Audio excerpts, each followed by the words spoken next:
Hello students, we have a lot of queries where students have been asking to solve the papers, different economics papers of various boards and various years.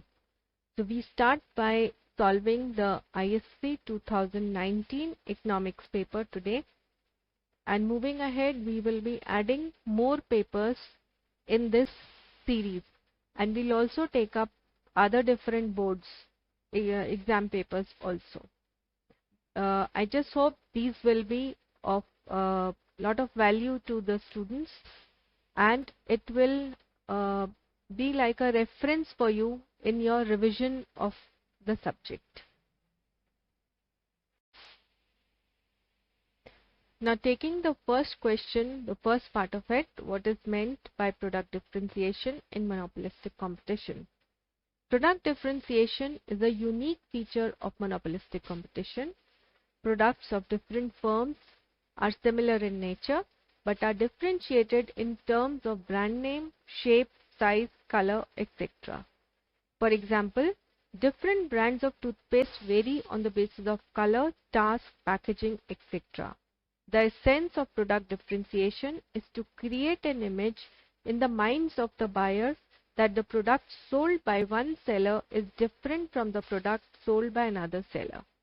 It allows the producers to determine the price policy for their goods independently.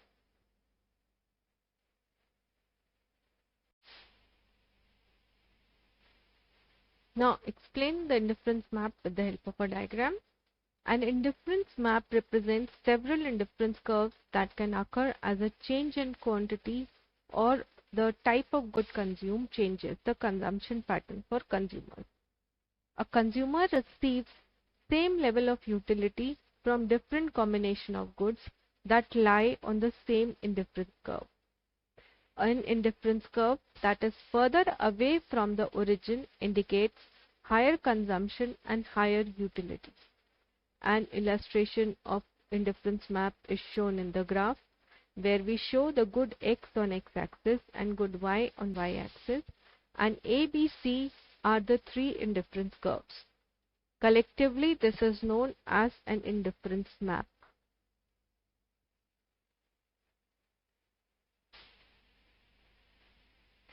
Now we have to give two examples of revenue receipts of the government and revenue expenditure of the government. The revenue receipts of the government include taxes and the amount received from the sale of equity. Among the revenue expenditure of the government, it includes interest payments and expenditure done on subsidies. Another question, with the help of the diagram, state the behavior of MP, which is marginal product, when TP of the variable factor reaches the maximum. When TP of a variable factor reaches the maximum, the MP of the variable factor becomes 0. It is shown in the diagram. When TP of a variable factor becomes maximum at point A, the MP of the variable factor touches the x-axis at point B.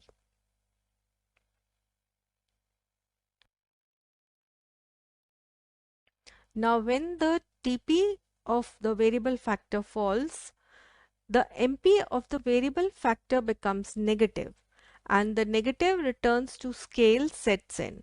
The situation is shown in the diagram, where TP falls below point A to it falls to point A dash from point A, and the MP becomes negative between point B and B dash. Now, what is meant by high-powered money? High-powered money refers to the total monetary liability of the authorities, that is the RBI and the central government in India. It consists of the currency notes, coins in circulation, and cash reserves of a commercial bank, the deposits held by the government of India, and the commercial banks with RBI. So these are the claims which general public, government or banks have on the RBI, and hence they are considered as a liability of RBI. Thus, H is equal to C plus R plus OD, where H is the high-powered money, C is the currency held by the public. Now let us distinguish between depreciation and devaluation. Depreciation of currency occurs when the value of currency reduces in terms of another currency due to the market forces of demand and supply in the global market. Devaluation occurs when the government of a country reduces the value of its currency in terms of another currency by increasing the supply of domestic currency in the global market. Depreciation of currency happens under the floating exchange rate system. Devaluation of currency happens under the fixed exchange rate system. Depreciation happens because of the change in the value of currency due to demand and supply factors. But devaluation is a deliberate change in the value of the currency by the government.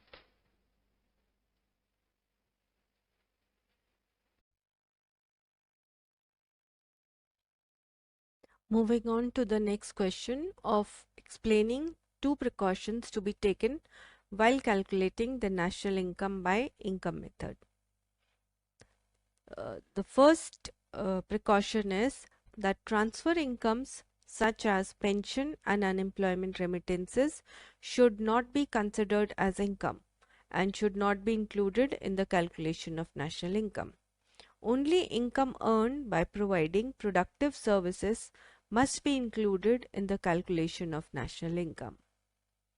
The sale and purchase of second-hand goods should not be included in the calculation of national income by income method.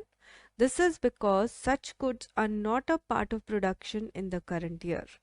However, any commission earned through a trade of such goods is included in the national income, as the commission is income earned through productive services rendered in the current year.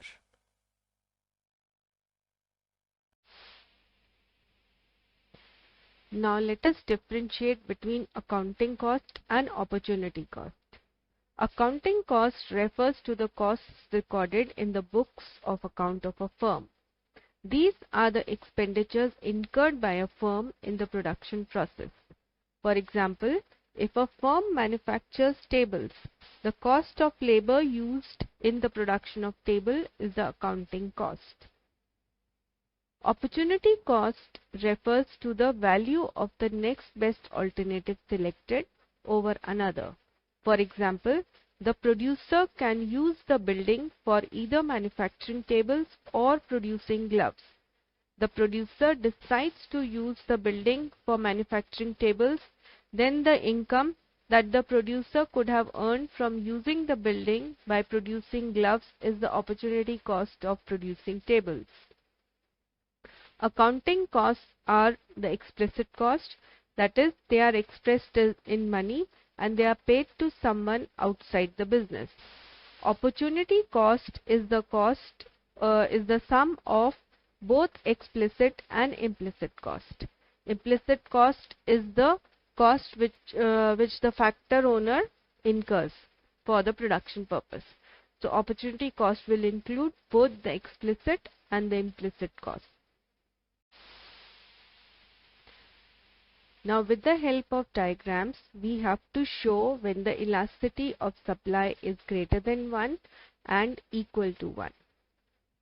Now on the x-axis we take the quantity supplied, on the y-axis we take the price. In the first diagram, SS is the supply curve and P is the price and the quantity is denoted by Q. To show that supply is greater than 1, the price increases from P to P dash, and because of the rise in price of P, the quantity also rises from Q to Q dash. What we observe here is that the increase in the price is lesser than the increase in the quantity which is supplied. So that means elasticity of supply is greater than 1. Now considering the next diagram on the right side, SS is the supply curve, P P is the price and Q is the quantity. The price increases from P to P dash. The quantity also increases from Q to Q dash. But what we observe here is that the increase in the price is the same as the increase in the quantity supplied. Therefore, the change in price is equal to the change in the quantity. Therefore, we can say that elasticity of supply is equal to 1 in this case. Now, what is meant by investment multiplier?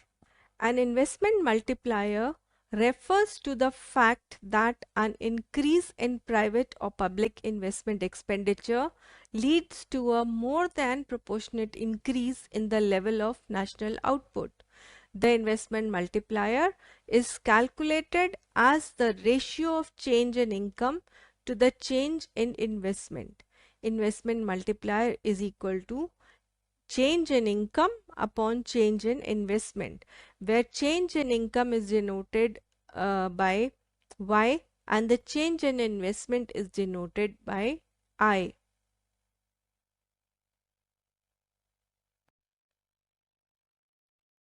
Now coming to question number 2, first part. How does an increase in income affect the demand for a normal good? An increase in income leads to a higher demand for a normal good. This is because there is a positive relationship between the income of the consumer and the quantity demanded of a normal good. Therefore, an increase in income will lead to a rightward shift in the demand curve of a normal good. If we see the diagram, on x-axis we have the quantity demanded and on y-axis we have the price. D is the demand curve, P is the price and Q is the quantity. Suppose there is an increase in the income of the person, price remaining the same, there would be a rightward shift out of the demand curve from D to D dash. So what we observe here is that price is the same, but the quantity demanded has increased to Q dash. Therefore, the original as the income of the consumer increases, the quantity demanded of a normal good increases and the demand will shift towards D dash. This implies that now a consumer will demand more of a commodity even at the same price. Now coming to the second part, where we have to consider the income effect on an inferior good. An increase in income leads to lower demand for an inferior good. This is because there is a negative relation between the income of a consumer and the quantity demanded of an inferior good. Therefore, an increase in income will lead to leftward shift of the demand curve of the inferior good. Let us see this in the diagram. On the x-axis there is quantity demanded, on y-axis is the price, D is the demand curve, price remaining at P and quantity is at Q. So the price remains the same, but the demand curve comes towards the left side depicted by D dash. As the income of the consumer increases, the quantity demanded of inferior good decreases and the demand curve shifts to D dash. This implies that the consumer demands less of the commodity at the same price.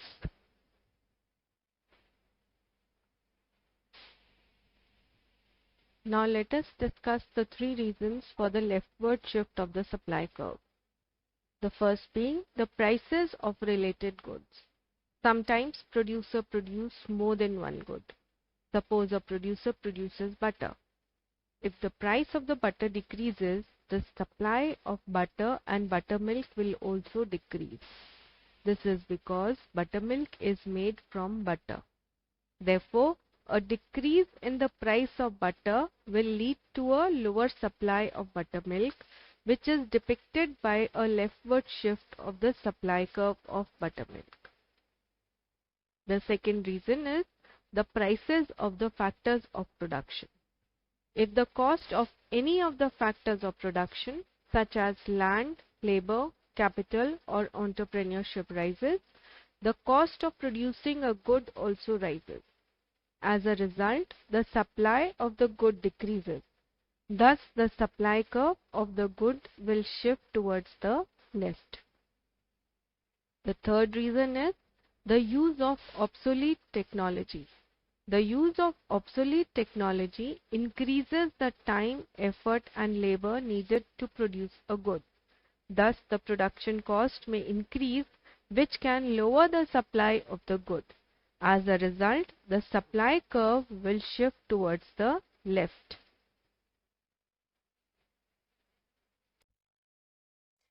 The last part of question 2, we have to explain how a consumer attains equilibrium using indifference curve analysis. According to the indifference curve analysis, a consumer equilibrium can be attained under two conditions, where the marginal rate of substitution of product X and Y is equal to P price of X divided by the price of Y, and MRS marginal rate of substitution is continuously diminishing. If the marginal rate of substitution of X and Y is greater than the price of X divided by the price of Y, the consumer is willing to pay more for a good X than the market price of the good X. Thus, the consumer buys a higher amount of good X and the MRS diminishes till it becomes equal to the ratio of the price of X and the price of good Y. At this point, the equilibrium is attained. If the MRS X for X and Y is less than the price of X divided by the price of Y, the consumer is willing to pay less for the good than the market price of the good for X. Thus, the consumer buys a lesser amount of good X and the MRS increases till it becomes equal to the ratio of price of good X and the price of good Y. At this point, equilibrium is attained. The second condition to attain consumer equilibrium is that the MRS must be diminishing at an equilibrium point. This implies that at the point of equilibrium, indifference curve IC is convex to the origin.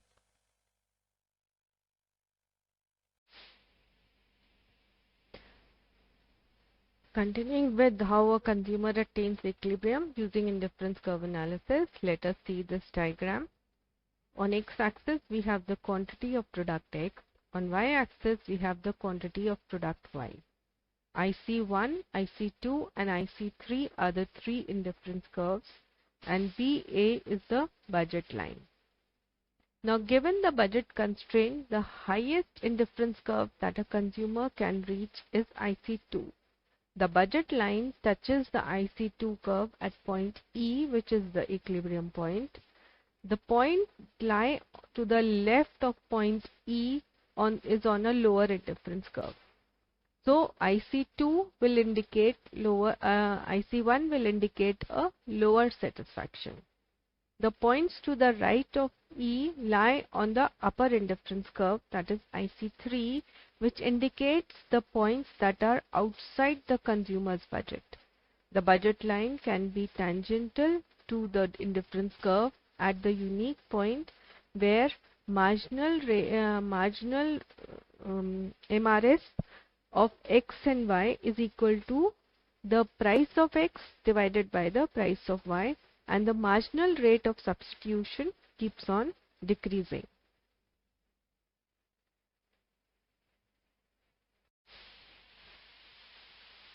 Now let us discuss the differences between returns to scale and returns to a variable factor.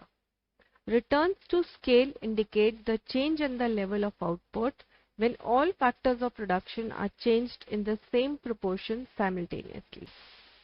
Returns to a variable factor indicates the change in the level of output when the amount of one variable factor used is changed without altering the level of other factors of production.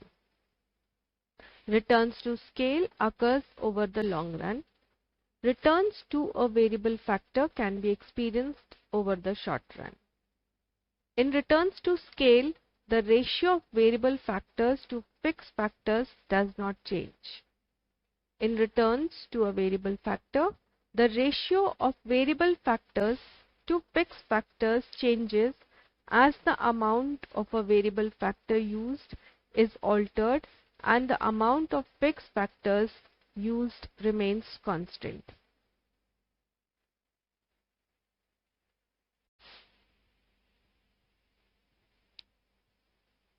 Now the second part of third question. With the help of a diagram, explain the relationship between AR and MR of a firm under imperfect competition. The relationship under imperfect competition is explained in both monopoly and monopolistic competition. Therefore, the AR and MR curve slopes downwards as more units can be sold by reducing the price. However, there is one major difference between AR and MR curves of monopoly and monopolistic competition. These are shown in the graph. On x-axis, we show the units sold and AR and MR is shown on the y-axis. Now, under monopolistic competition, the AR and MR curves are more elastic as compared to those in case of monopoly. This happens because the presence of close substitutes under monopolistic competition and the absence of close substitutes under monopoly. So, when the price of a commodity is increased in both the markets, the proportionate fall in demand under monopoly is less than the proportionate fall in demand under monopolistic competition.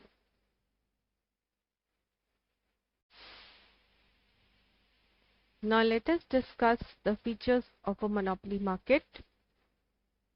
The first feature is that in case of monopoly, there is a single seller and there are large number of buyers. A monopoly has single seller or a group of sellers that together sell a particular product. Therefore, a monopoly has a single firm. However, there are large number of buyers in a monopoly market. The buyers cannot influence the price of the product. There are barriers to entry in case of monopoly. A monopoly market has high barriers or restrictions on the entry of new firms. This is because monopolies tend to have exclusive rights over certain resources or patent rights. The goods which are supplied by monopolists are unique and there are no close substitutes of the product. There is high control over the prices by the monopolist. Since in monopoly market there is a single seller, the seller has full control over the price in the market. A monopolist can undertake price discrimination to earn higher profits. Price discrimination refers to charging different price from different consumers for the same good. For example, the price of an amusement park's ticket can be different for children, adults, and elderly people.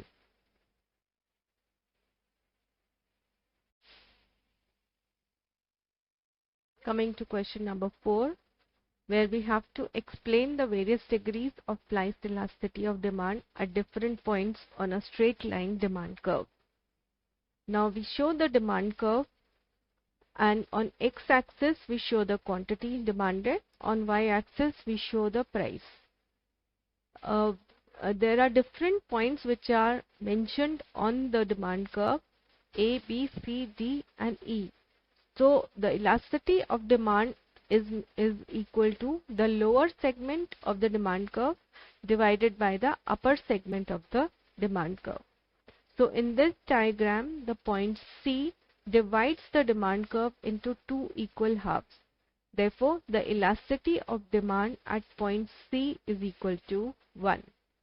Elasticity of demand is equal to CE divided by AC, where CE is equal to AC, therefore elasticity is equal to 1.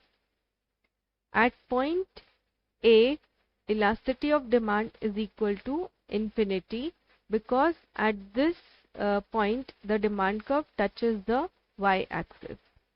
At point E, elasticity is equal to 0 because at point A, because at this point E, the demand curve touches the x-axis. At point B is greater than 1 because the lower segment is greater than the upper segment. And at point D, the elasticity is less than 1 because the lower segment is smaller than the upper segment.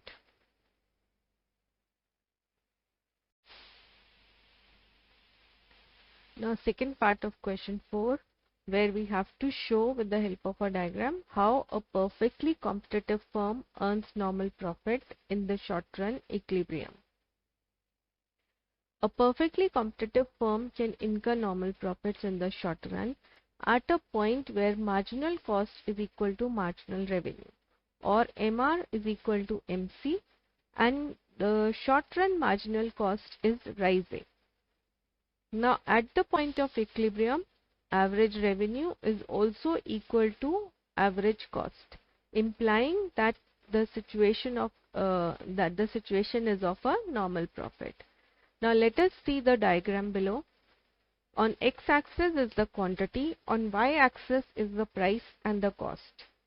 AR-MR curve is a straight line parallel to x-axis, which cuts the price line at P and the quantity at Q, and this is also the demand curve, perfectly elastic demand curve. Now AC is U-shaped which just touches the AR curve, so at this point AR is also equal to AC. This implies the situation of normal profit. Now considering the relationship of AC and MC, MC is also U-shaped. MC is below AC and it cuts the AC from below at the point where MC is also equal to MR. So at this point MC is equal to AC, which is also equal to MR and AR. So this is the point of equilibrium where these three are meeting. So normal profits at point Q, that is the quantity, and the price P in the short run, where AC and the short run AC is also rising.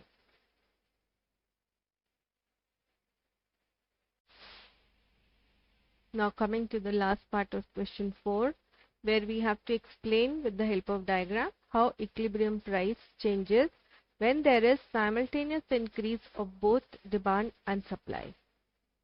So there can be three scenarios when the demand and supply increases simultaneously. The first scenario, when the increase in demand is more than the increase in supply.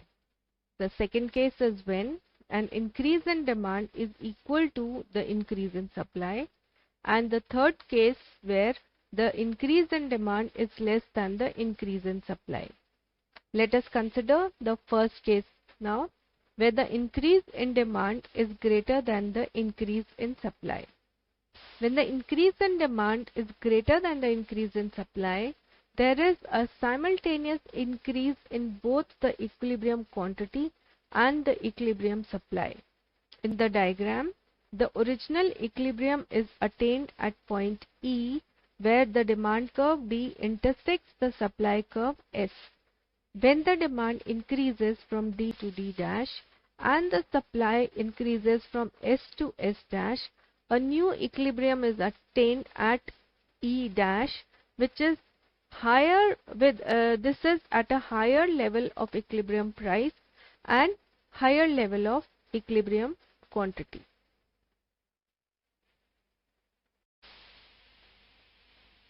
Now let us consider the case 2, where there is increase in demand which is equal to the increase in supply. When the increase in demand is equal to the increase in supply, there is an increase in quantity exchanged at the new equilibrium. However, the price remains the same. In the diagram, the original equilibrium is attained at point E, where the demand curve D intersects the supply curve S. When the demand increases from D to D dash, the supply increases from S to S dash, and the new equilibrium is achieved at point E dash. This is with a higher equilibrium quantity but the same equilibrium price.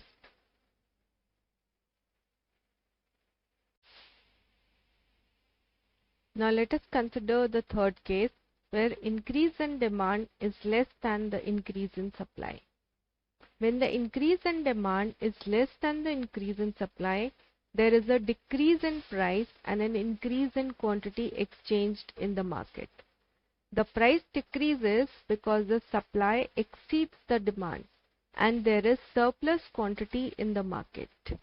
In the diagram below, the original equilibrium is achieved at point E where the demand curve D intersects the supply curve S.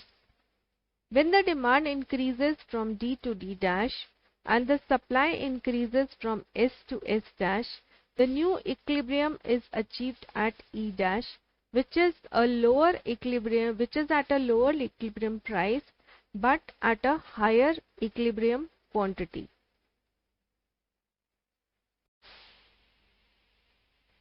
Now let us discuss the two exceptions to the law of demand. The first exception is given goods. Given goods refer to the goods for which the demand increases as the price of the good increases. For example, if the price of its essential goods such as wheat increases, the consumers with lower income are left with less money to buy other expensive goods. So they are forced to consume more wheat. The second exception is the Veblen goods. Veblen goods are the goods for which the demand tends to increase as the price increases. This is because some people believe to attain higher utility from goods that are priced more. For example, diamonds are considered to be Veblen goods. Veblen goods tend to have a higher prestige value, and mostly the luxury goods are considered as Veblen goods. Such goods are mainly considered as representative of wealth by the people.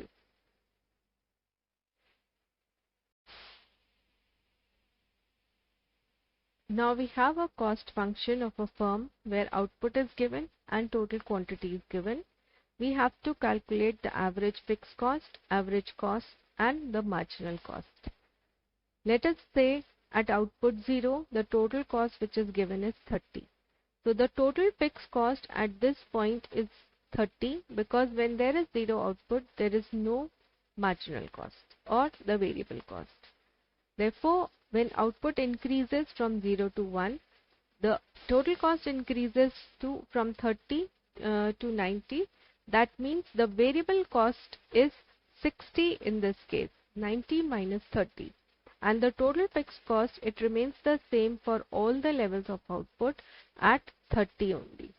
The average fixed cost is the total fixed cost divided by the output. So it is calculated at output 1, the total fixed cost is 30, which is divided by 1 gives us 30. When the total fixed cost is 30 at level 2 output, we divide it. 30 divided by 2 is 15 and 30 divided by 3 gives us 10. So the average fixed cost is calculated. Now the average cost is the total cost divided by the output. So when output is 1, the total cost is 90. When the total cost is 110 at the 2 level of output, the average cost is 110 divided by 2, which gives us 55. And when at 3 level of output, the total cost is 120. So 120 divided by 3 gives us 40. And marginal cost is the difference in the total cost. So at level 1 output, 90 minus 30 is 60, which is the marginal cost. Then 110 minus 90 gives us 20, the marginal cost at 2 units. And 120 minus 110, which gives us 10. So this is at 3 levels of output.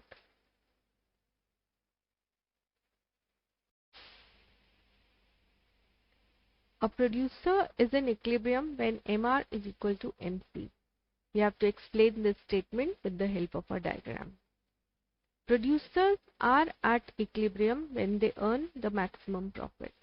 That is, the difference between total revenue and the total cost is the highest. According to marginal revenue and marginal cost approach, producers are in equilibrium when marginal revenue is equal to marginal cost and marginal cost intersects the marginal revenue curve from below. MR is the additional output earned by selling one more unit of output, and MC is the additional cost incurred by producing one more unit of output. Producers compare MR and MC to maximize the profits. It is profitable for producers to produce and sell an additional unit of output as long as the additional revenue earned is greater than the additional cost which is incurred.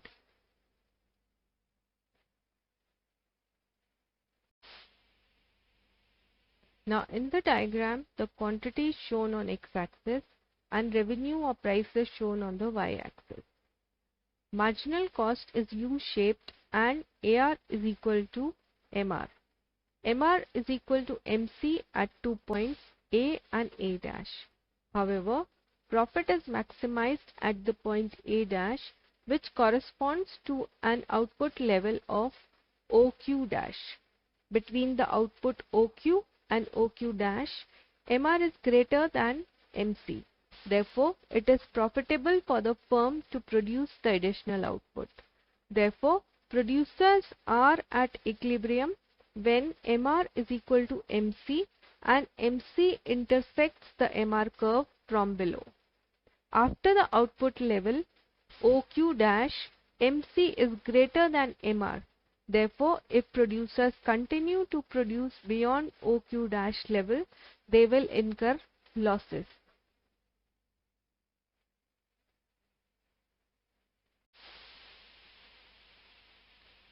Coming to question number 6, we have to explain how public expenditure can be used as an instrument of fiscal policy to solve the problem of income inequality and inflation. Public expenditure includes government expenditure on public works, subsidies, relief works, and transfer payments. Such expenditures help in generating income and creating employment, which helps in reducing the income gap in the society. Inflation occurs when there is increased spending in the economy. To control inflation, the government can lower public expenditure. This results in a reduction in aggregate demand, which helps in controlling the inflationary pressures. Controlling aggregate demand leads to lower growth and hence lower inflation.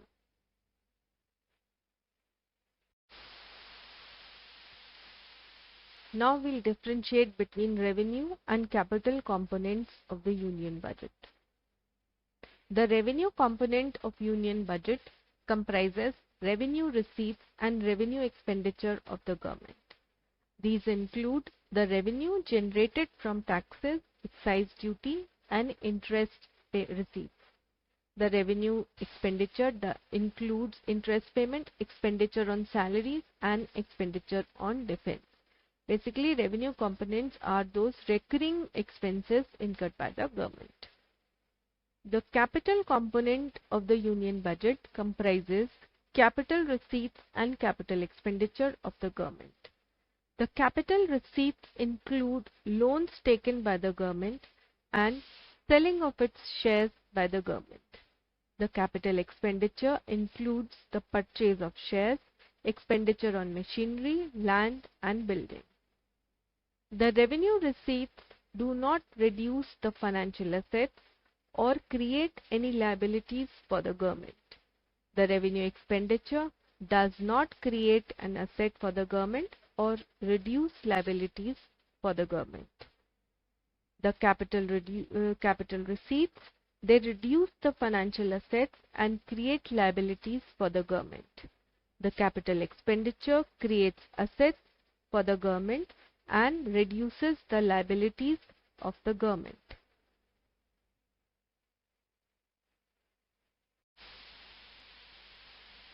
Now let us discuss the various components of balance of payment.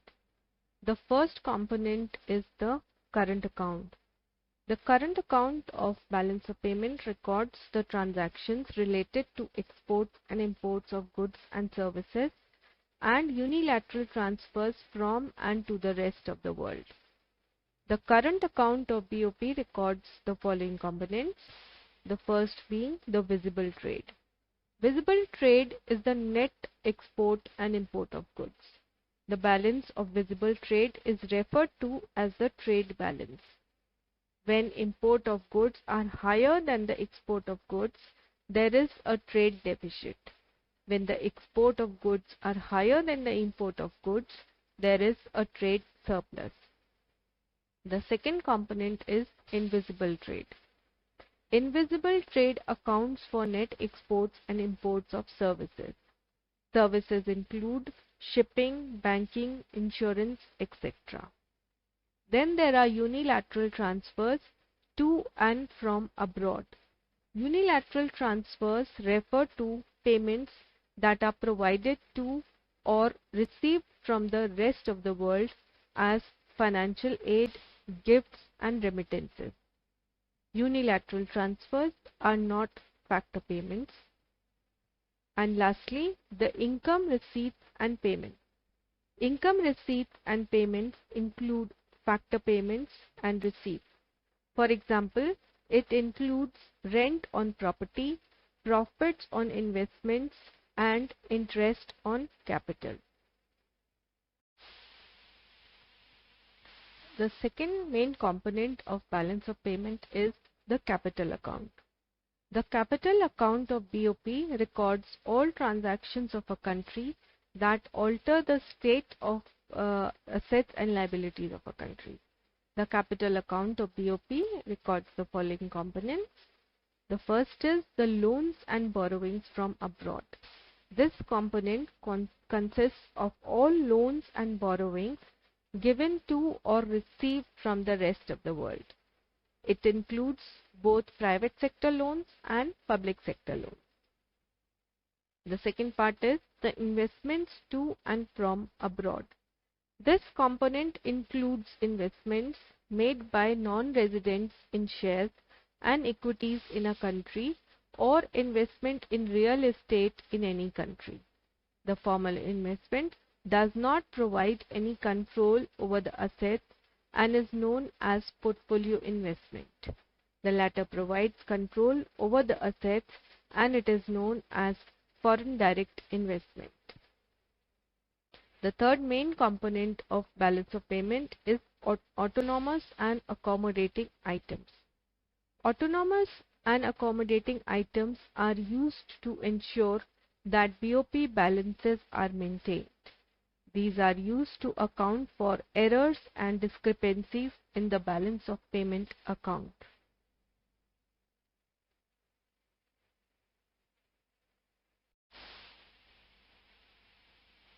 Now let us discuss the limitations of credit creation by commercial banks. The first limitation is the monetary policy of the central bank. Though commercial banks create credit, the circulation of credit is controlled by the central bank in an economy. The central bank uses various techniques to control credit circulation from time to time and thus influence the commercial bank's capacity to create credit. The second limitation is the borrowing habits of people. Commercial banks have sufficient funds to lend. However, not everyone in the economy borrows from banks. If fewer people borrow money from banks, lesser credit is created by the commercial banks.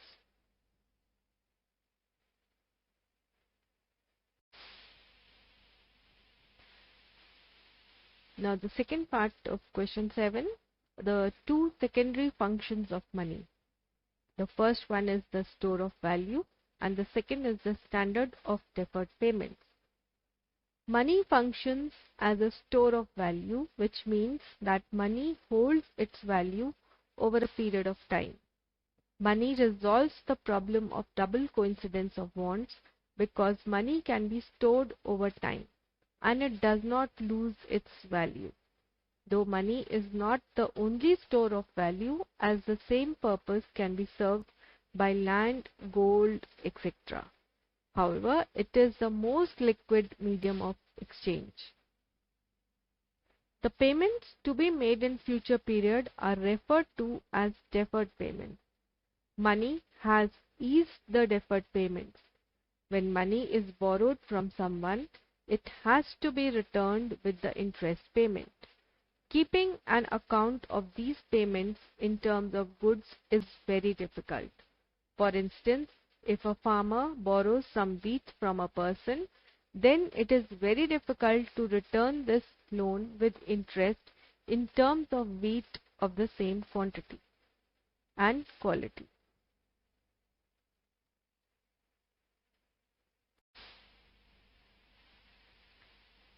Now let us discuss the two qualitative methods and any two quantitative methods of credit control used by the central bank.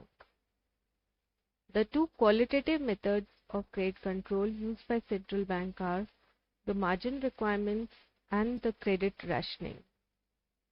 Margin requirement refers to the gap between the actual value of security offered for a loan and the value of loan provided.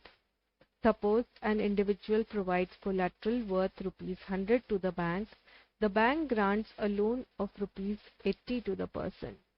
Here the margin requirement is 20 rupees, which is 20%.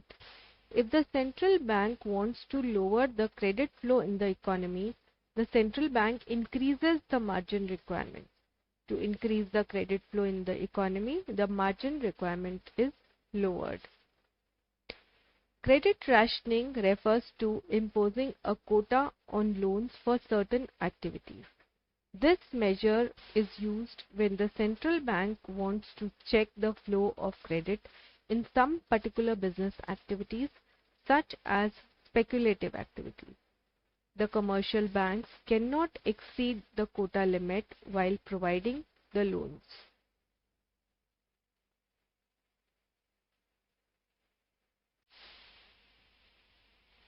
Now the two quantitative measures of credit control which are used by central bank are the open market operations and the cash reserve ratio.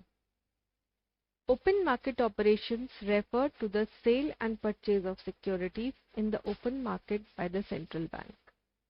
To lower the credit flow in the economy, the central bank sells securities in the economy. To increase the flow of credit, the central bank buys government securities from the open market.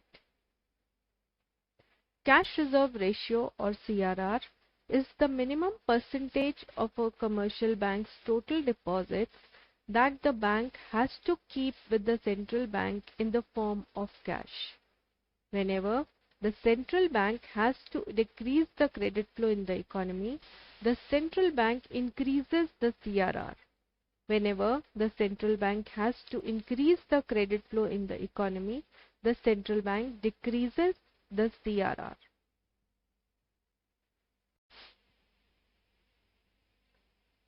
Now the eighth question, what is meant by average propensity to consume? Explain its relationship with average propensity to save. Average propensity to consume is the ratio of consumption expenditure and the level of income in the economy.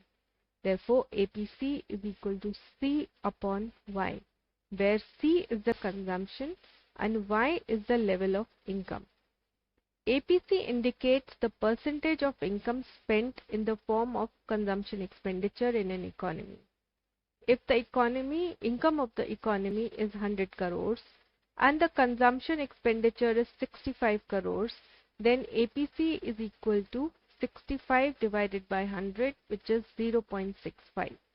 In this example, it is 65% of income in the economy is spent in the form of consumption.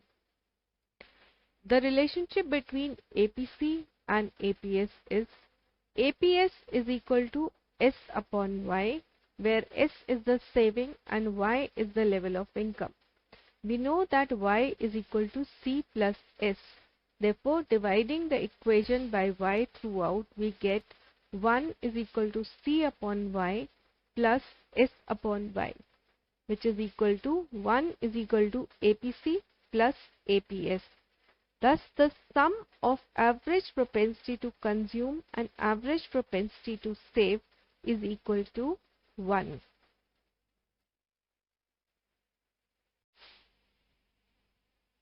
Now, the two fiscal measures to correct the situation of deficit demand in the economy.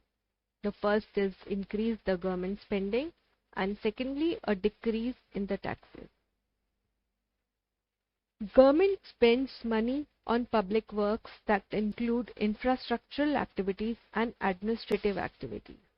To rectify deficient demand, the government should increase expenditure on public works such as the construction of highways, flyovers, and buildings. Such expenditure increases the employment opportunities and provide additional income to the people. Increasing public expenditure will help to increase the aggregate demand and correct the situation of deficit demand. Government collects revenue from the people in the form of taxes. Higher taxes imply lower disposable income and lower ability to spend. Thus, to rectify the situation of deficient demand, the government can lower the taxes, which help in increasing people's disposable income. As a result, the ability to spend money goes up and the aggregate demand is likely to increase.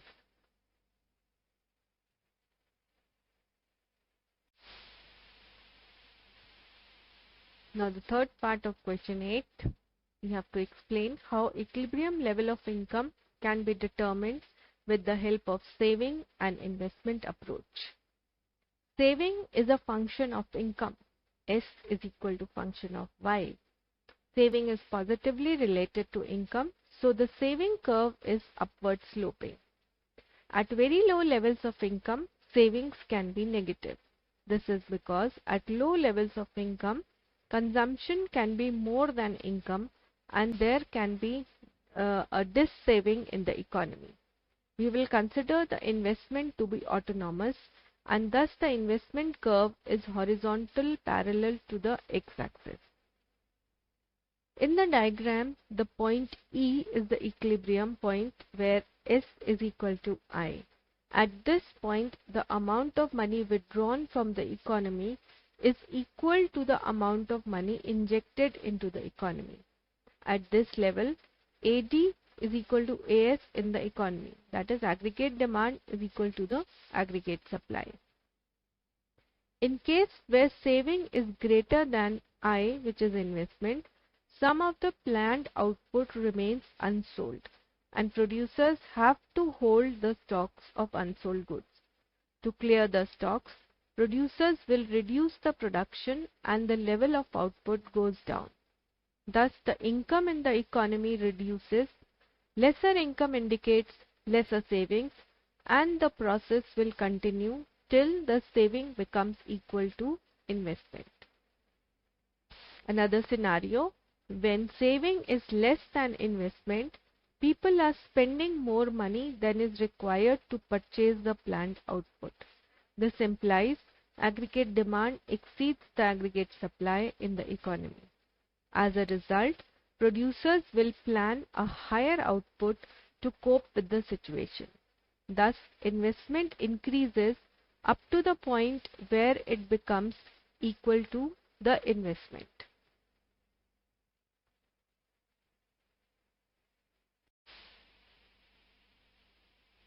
Now we have to draw a diagram to show the circular flow of income in a two-sector model.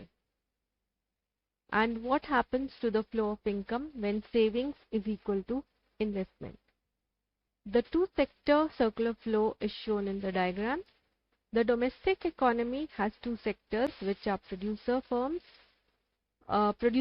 firms, and the household sectors. The households provide labor, capital, entrepreneurship to firms, and the firm makes payments to the households in return. The household spends income on consumer goods and services which are produced by the firms. Money flows from firms to households as payment to factor inputs, and then money flows from household to firms. Therefore, there is circular flow of money. When saving is equal to investment in a two-sector model, the circular flow of income in the economy continues unabated. The withdrawal of money from the income stream by savings should be offset by the injection of money through investment expenditure. A constant money income flow in an economy is to be obtained when planned saving equals to planned investment.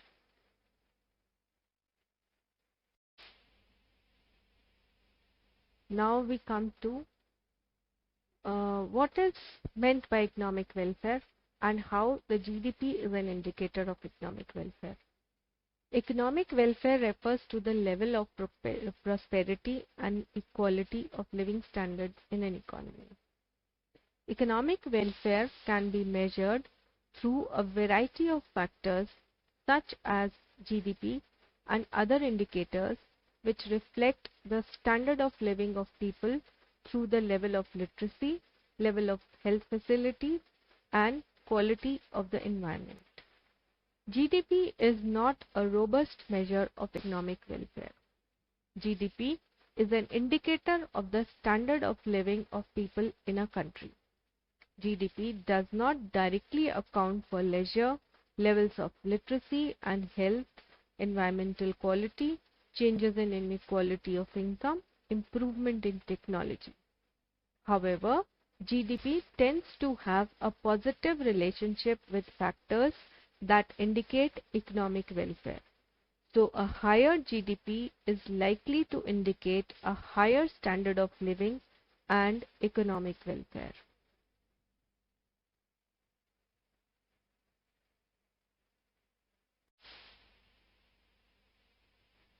Now, in this example, we have to calculate national income by output and income method. Let us consider the output method. We will take the value of output minus the value of intermediate consumption. We will subtract the consumption of fixed capital. We will subtract the indirect taxes. We will add the subsidies and add the net factor income from abroad. So we get the national income as 870 crores by output method. By income method, we will add the wages and salaries plus rent plus profit plus interest plus social security contribution plus net factor income from abroad plus the mixed income of self-employed. So this also gives us 870 crores by income method.